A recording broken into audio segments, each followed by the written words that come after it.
This land has many names: Canaan, Israel, Palestine, and many truths. Jews call it their ancient homeland. Muslims see it as a land of prophets. Christians walk its sacred streets. For thousands of years, it has been both refuge and ruin, sacred ground and battleground.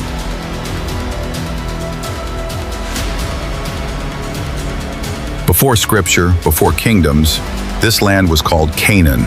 Inhabited by Semitic tribes, it was home to early worship and war. Jews trace their ancestry to Ibrahim in Islam, who entered Canaan around 2000 BCE. Muslims believe Ibrahim alayhis salam, built the Kaaba and was a prophet of monotheism, honored in the Quran. From this man, Ibrahim, both Jews and Muslims claim lineage. One land, one patriarch, two faiths. By 1000 BCE, King David united the tribes and captured Jerusalem. He made it the capital of a new kingdom, Israel. Jews revere King David as their warrior king and psalmist. Muslims recognize Prophet Dawood alayhis salam as a prophet, judge, and reciter of divine scripture, Zabur. King Solomon, son of David, built the first temple. Jews see him as wise and powerful. Muslims revere Prophet Sulaiman alayhis salam as a prophet who commanded jinn and nature. To Jews, Jerusalem became the center of God's promise. To Muslims, it was home to prophets who ruled with justice.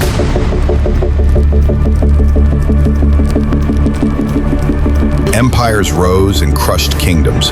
First Babylon, then Rome. The temple was destroyed, Jews were scattered, but their longing for Jerusalem remained eternal. Muslims honor the patience and suffering of Bani Israel, children of Israel, as a test and part of divine history. Al-Aqsa remains central, where Prophet Muhammad would later ascend to heaven.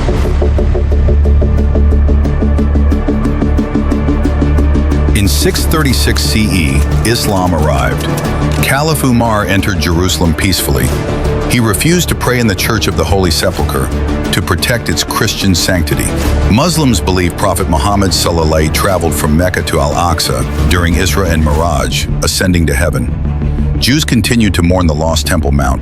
Still the holiest place in Judaism, one platform, two faiths. For Jews, the temple once stood here. For Muslims, it became the site of the Dome of the Rock in Al-Aqsa.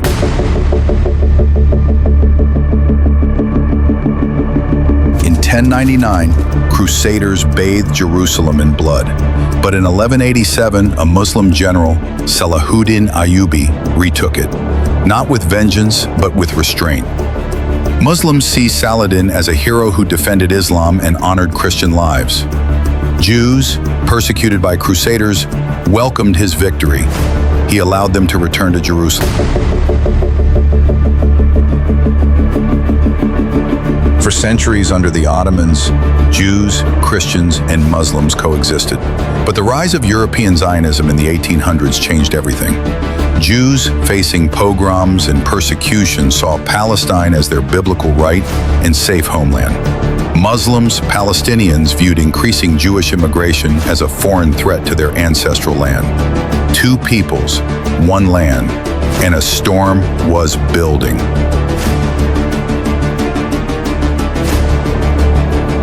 On May 14, 1948, the modern state of Israel was born. For Jews, it was independence. For Palestinians, it was catastrophe. Jews celebrated their return to sovereignty after centuries of exile and the horrors of the Holocaust. Muslims, Palestinians remember Nakba, where 750,000 were displaced, villages erased, and the dream of their homeland shattered. In 1967, Israel captured the West Bank, Gaza, and East Jerusalem. Since then, walls have risen, lives lost, peace deferred. Jews see the land as a spiritual and ancestral right. Muslims view it as a sacred Islamic territory under siege, especially Al-Aqsa. Both claim history, pain, and belonging. Both have suffered. Both have prayed for peace.